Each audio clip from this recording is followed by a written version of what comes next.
Nietzsche no se ocupa de la religión. Y en el texto que estamos leyendo, ese no es el propósito de Nietzsche. Él está centrado en el cristianismo. A él lo que le interesa es examinar los contenidos que para la vida depara la visión o la concepción cristiana, esa modalidad particular de religión que es el cristianismo. Entonces Nietzsche, al ocuparse del cristianismo y al obedecer a una concepción filosófica que no cree que haya esencias que se estén repitiendo de manera idéntica desde los albores de la humanidad, sino que nosotros somos material y espiritualmente seres históricos, seres que nos hacemos en la historia y nos deshacemos también en ella. El asunto que a Nietzsche le interesa tiene que ver con la génesis del cristianismo, por lo menos pues en la parte que correspondía para esta sexta semana. La génesis del cristianismo, ¿cómo emergió el cristianismo? Esa es una pregunta de un filósofo que entiende que hay un carácter histórico en la aparición de los fenómenos humanos. Él se pregunta por la génesis del cristianismo y establece una línea muy general. Dice que el cristianismo es simultáneamente tributario del judaísmo y al mismo tiempo marca una diferencia con el judaísmo. Y pone la figura de Jesús como esa figura que permite la articulación entre el judaísmo y el cristianismo, no porque ese Jesús haya tenido poderes especiales. Él lo representa como un predicador que tuvo discrepancias sobre todo con la secta sacerdotal judía. Muy en concreto, él no lo dice, pero históricamente es así, con la hegemonía que establecían los fariseos y que le permitía un contubernio, un maridaje con Roma.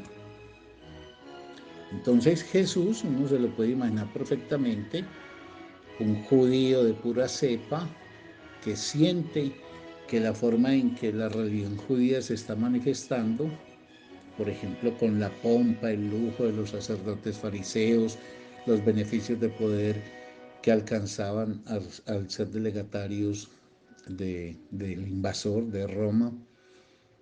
Entonces Jesús es un predicador, como centenares de predicadores existían, que deambula por Galilea y que va predicando una concepción por la cual reclama una justicia social, hace una oposición a esa casta sacerdotal, etcétera, pero nada que ver con que tenga unos poderes especiales, debió haber sido una figura carismática. Yo estoy aquí agregando cosas que precisamente tienen que ver con esa dimensión histórica donde sería necesario, para un conocimiento más exhaustivo de lo que dice Nietzsche, pues indagar en todo lo que tiene que ver con la exploración que han hecho los historiadores de ese fenómeno. Entonces ese Jesús, predicador antipoder sacerdotal judío, va a ser un Jesús que será luego recogido por Pablo de Tarso, y es a partir de la operación que hace Pablo de Tarso que Jesús deviene Cristo y se instauran en una forma que es muy difícil y que no tiene que ver pues con un derrotero tranquilo y sereno. Se instaura finalmente, sobre todo a partir del Concilio de Nicea, la hegemonía de la secta judía que hizo una versión de Jesús y que derivó en cambios sustanciales frente al judaísmo, como por ejemplo pasar de ser una religión para un pueblo elegido, un pueblo selecto, a ser una religión cosmopolita.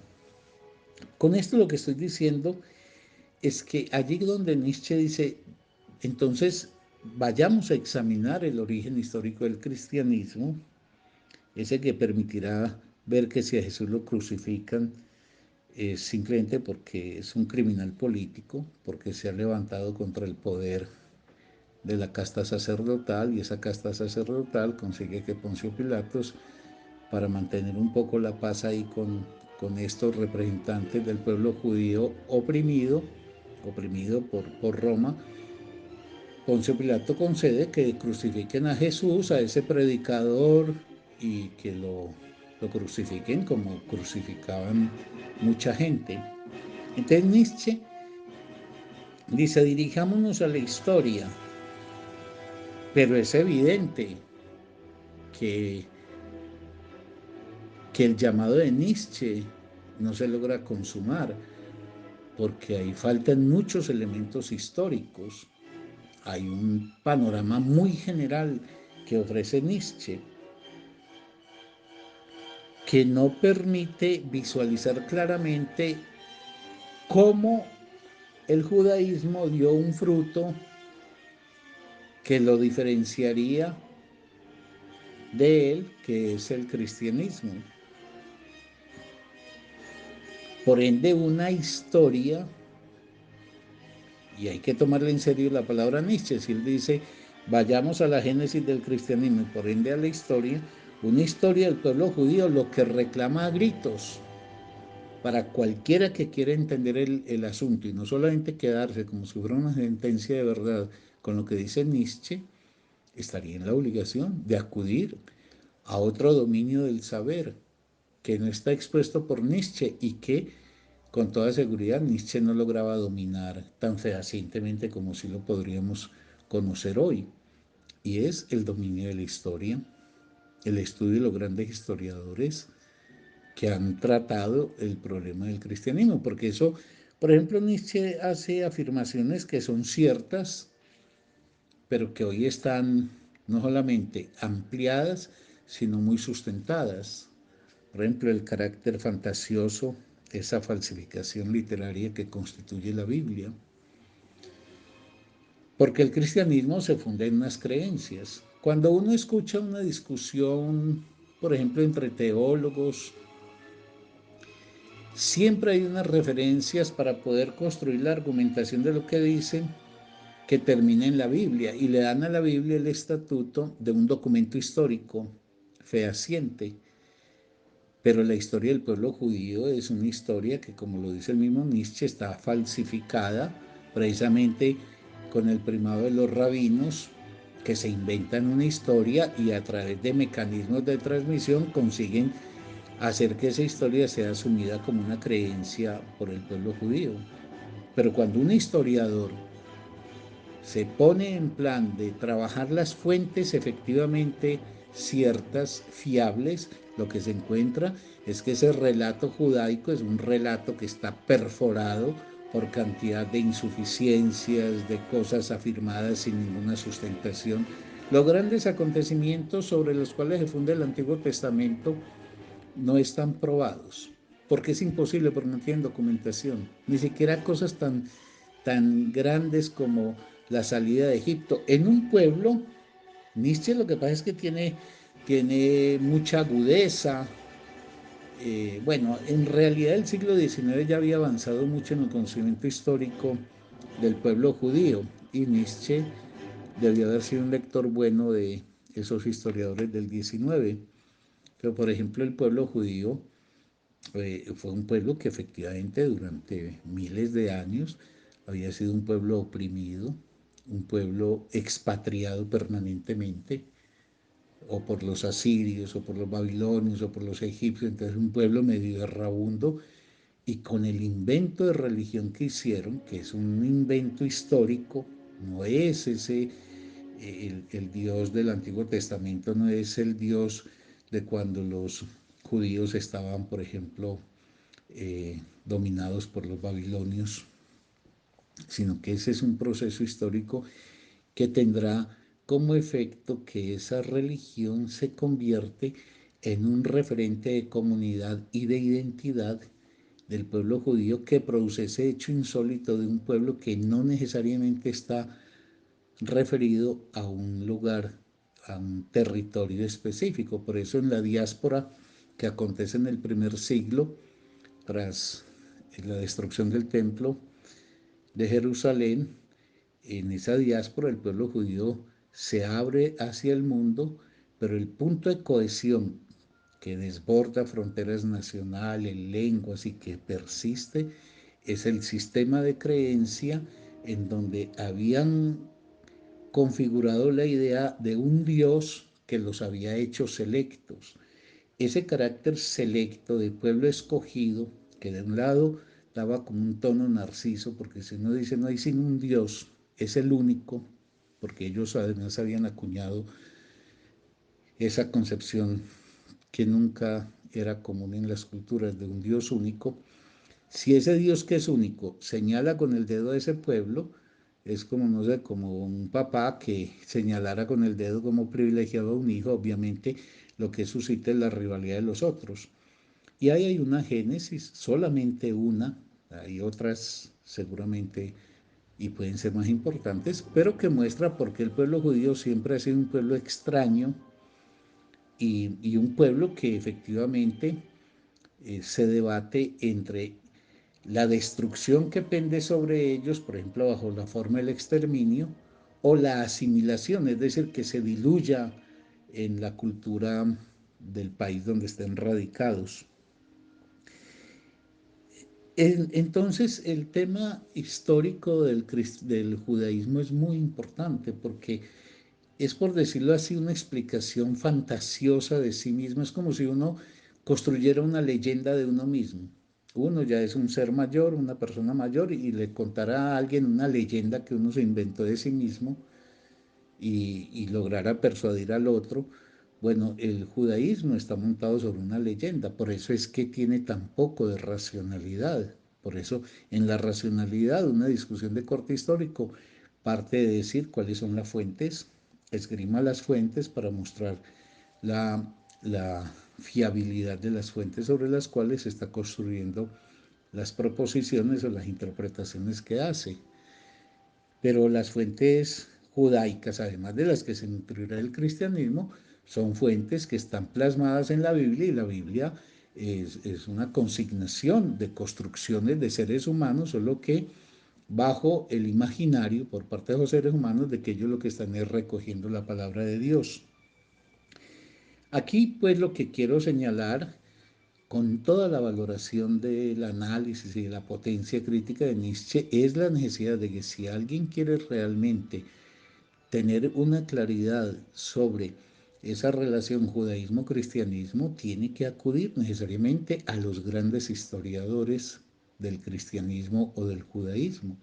Y no se puede satisfacer uno con la explicación de Nietzsche, que teniendo visos muy acertados en algunos asuntos, pues le falta la filigrana, el detalle, el conocimiento fáctico que nos pueden ofrecer los grandes historiadores. Ya Nietzsche hay que decirle, sí, gracias por invocarnos la necesidad de la historia. Ahora usted no nos reemplaza a los historiadores, y va a ser necesario, sin dejar de contar con sus afirmaciones, acudir al conocimiento de los historiadores, para que veamos, por ejemplo, cómo ese pueblo judío que tiene una vida asignada por la opresión, por la esclavitud, por el exterminio durante 2000 años, pues es que, como dije, Asiria, Babilonia, Egipto, Roma, es un pueblo sin sosiego.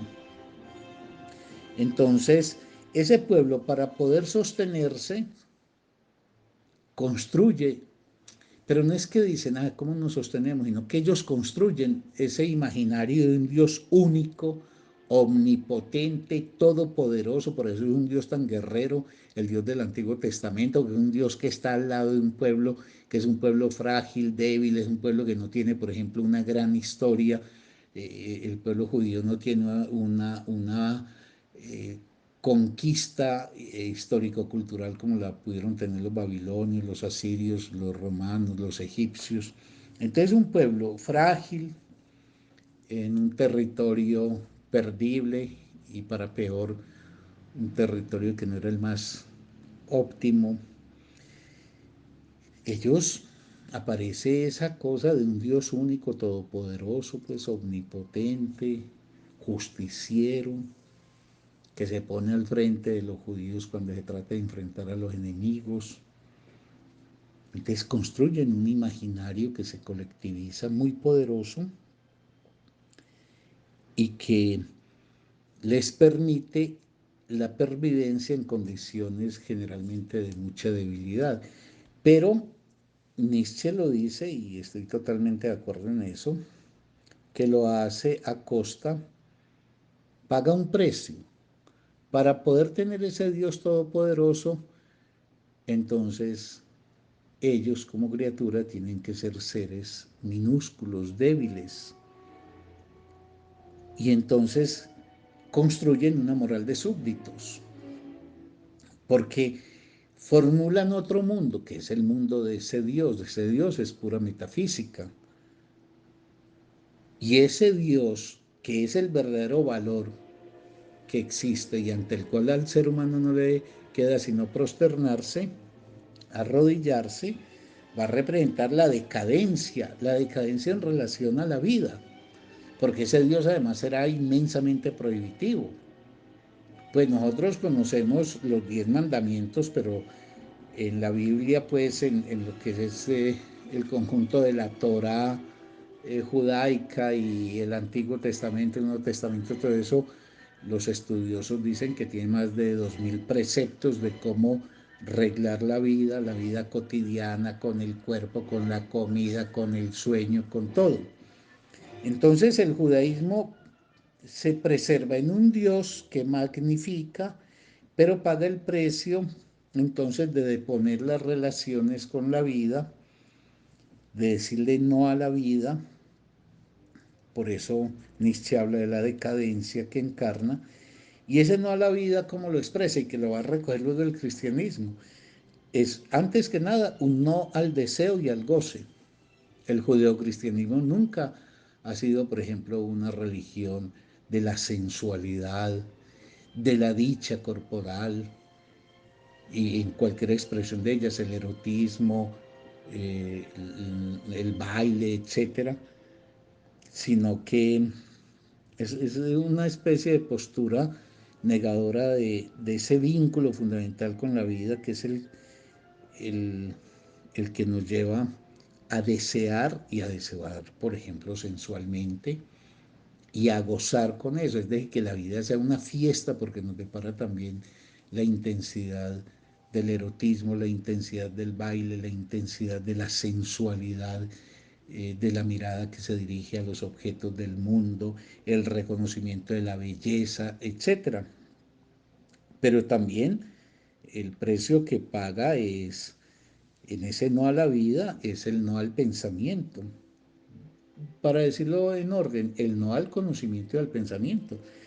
La religión judeocristiana ha sido una enemiga de cualquier labor del conocimiento y particularmente del conocimiento racional o artístico, porque el efecto que tiene el conocimiento racional y artístico es disponer a los seres humanos hacia el pensamiento, y el pensamiento interroga esas formas de identidad, por ejemplo, las de esa religión, y por ende la manera que el cristianismo ha encontrado y el judaísmo no es abrirse a la polémica y a la apertura de las relaciones con el conocimiento y el pensamiento, sino más bien tratar de censurarlos.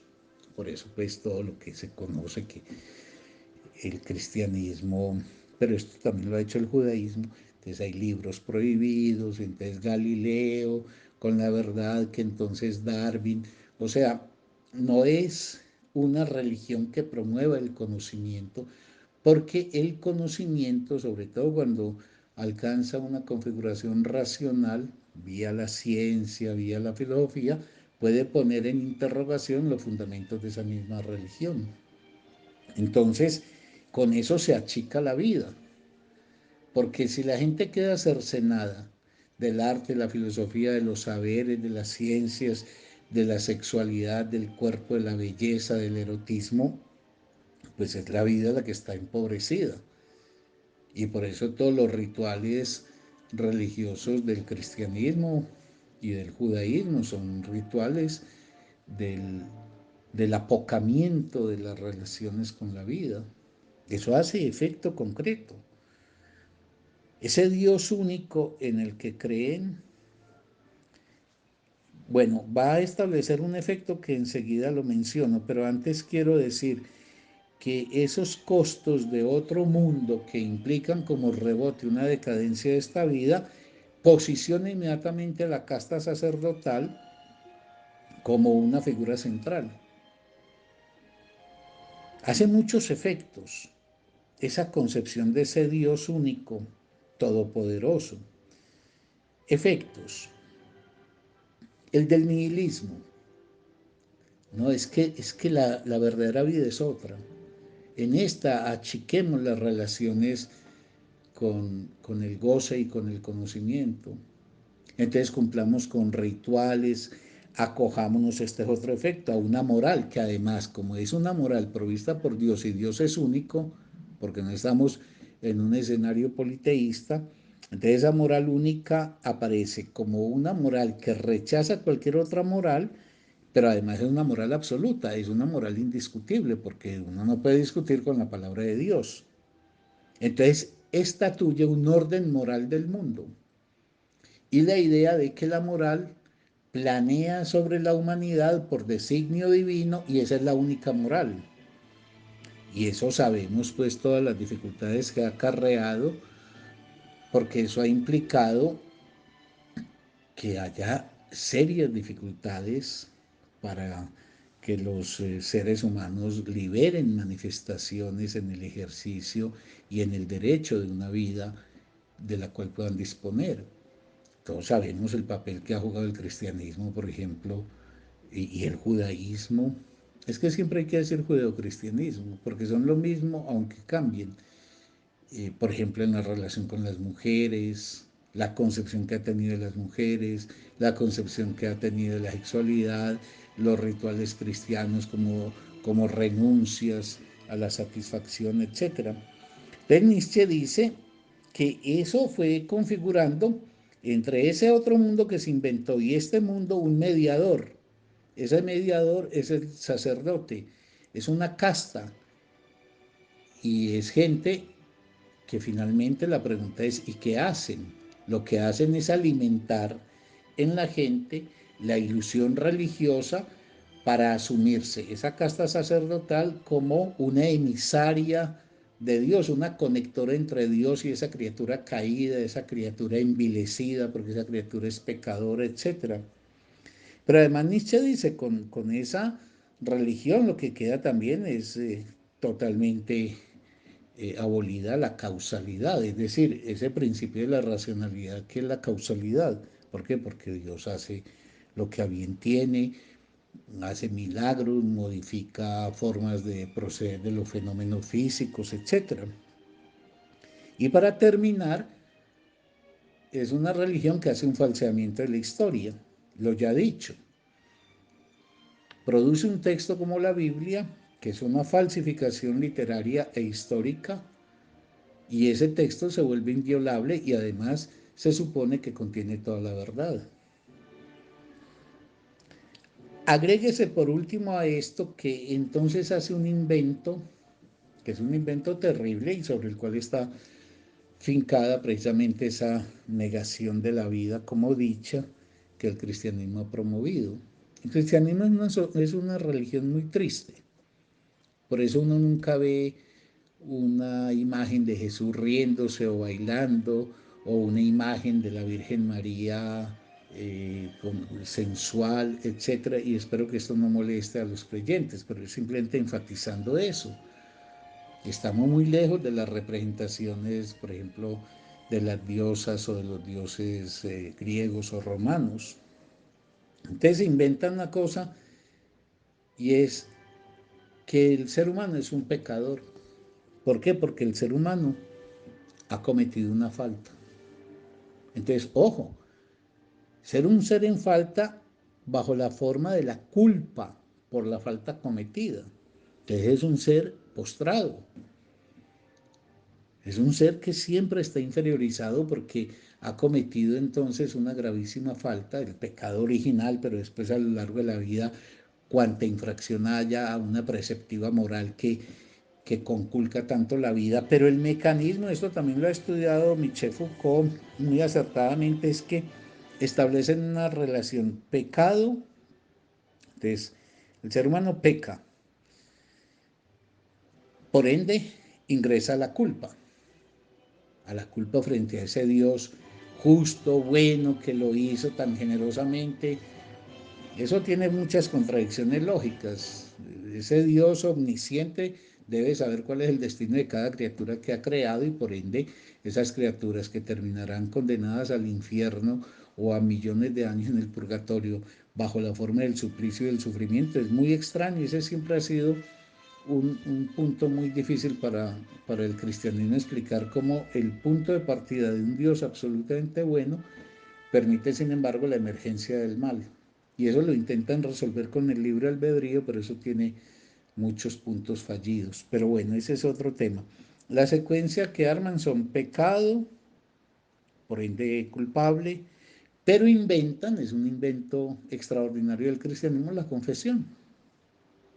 Porque la confesión posiciona al sacerdote en el lugar de ese representante de Dios y produce la absolución, es decir, redime al pecador. Y entonces el pecador redimido, digamos que la culpa se ha logrado descargar, queda en condiciones para volver a pecar. Y por eso es que Nietzsche dice que para el sacerdote es fundamental que el otro peque. Si uno se imaginara, por ejemplo, una humanidad que cumpliera absolutamente toda la preceptiva moral cristiana, los sacerdotes sobrarían y en general todo el aparato eclesiástico sobraría.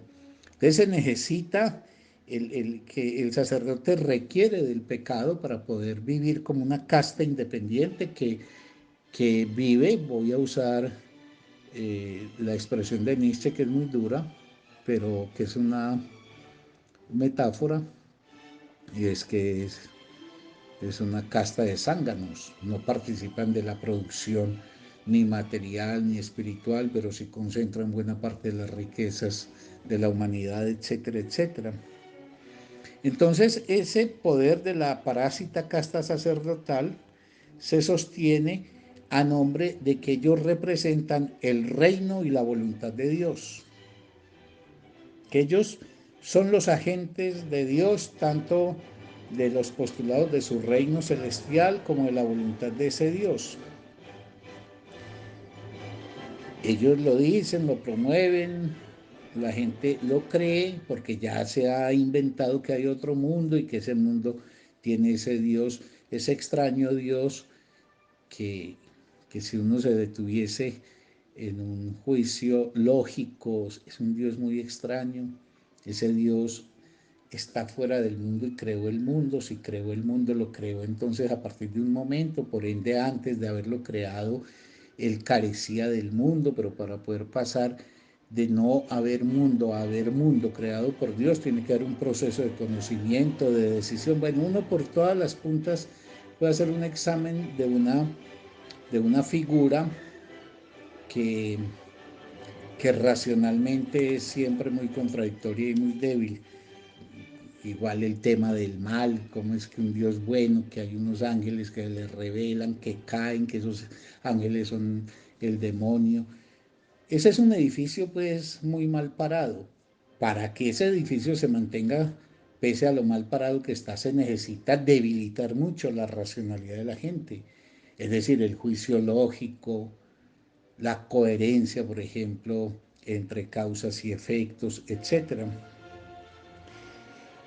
Entonces, la crítica de Nietzsche va enrumbada en esa dirección, pero yo quiero, para terminar con lo de Nietzsche, simplemente señalar lo imprescindible, por ende, de ir más allá de Nietzsche, a dominios que Nietzsche no podía tener ni en su momento plenamente y mucho menos en relación con el tiempo nuestro, y es el gran trabajo exploratorio de las religiones que en este caso concierne con la historia de las religiones y concretamente con la historia del judeocristianismo.